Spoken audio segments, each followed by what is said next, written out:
My name is Audrey Chen.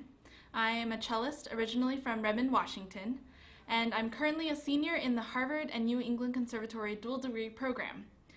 I was a member of NYO in the inaugural year of 2013, in addition to the following year in 2014. I'm currently a member of a string quartet called the Ravos String Quartet here at NEC, and we'd like to give you a few tips on how to approach chamber music rehearsal. We hope you find them helpful.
Tip number 1, be prepared.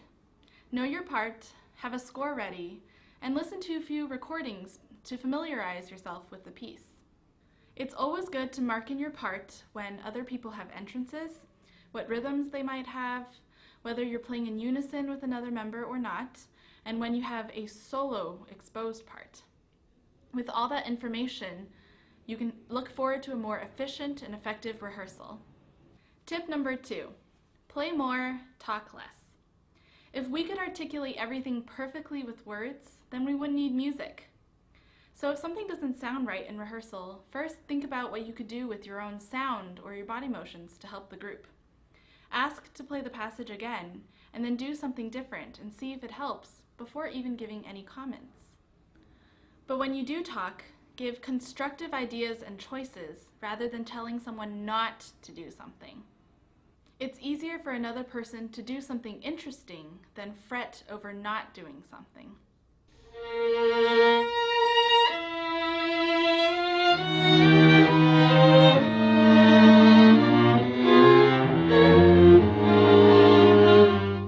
Guys, can we not drag? We sound like sloths.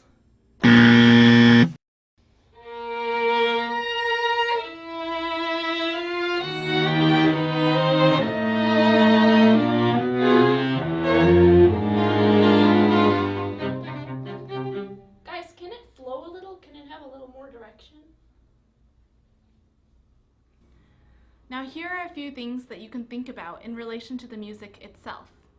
Pulse, motion, character, and balance. Pulse. How is the group feeling a certain passage? It makes a huge difference if one person is feeling something in 2 and another person is feeling something in 4. Sometimes it helps to sway to the beat instead of using a metronome. This leads to motion.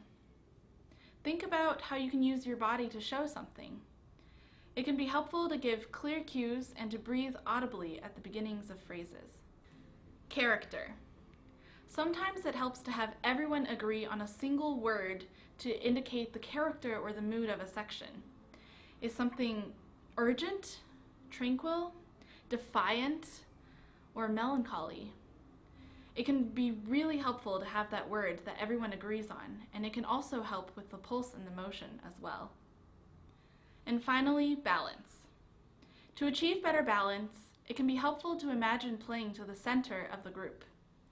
Know when your sound should be supportive, like a carpet, or if your sound should just simply be floating on top. If you're a cellist like me, it's always good to have a little bit more core in your sound so that the other instruments have something to blend into. Phew, that's a lot to think about, but that leads to tip number 5. Don't be afraid to work slow.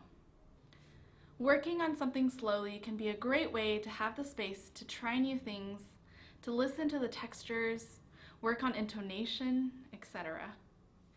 But be careful. Often when we work slow, we get lazier about the way we listen. So work slowly, but listen actively. And last but not least, tip number 6, have fun. Laughter and humor will always make things so much more fun and positive for your group. There's nothing better than coming out of a rehearsal feeling happy and grateful to play with the other people and knowing that the other members feel the same way about you. Chamber music should be all about collaboration and feeling good about how your part fits into a whole. And so, to recap, be prepared, play more, talk less, give constructive ideas and options, think about pulse, motion, character, and balance, don't be afraid to work slow, and have fun. Once again, I'm Audrey Chen, and we are the Ravos Quartet. Thanks for checking out NYO-U, and subscribe by hitting the button below. Until next time.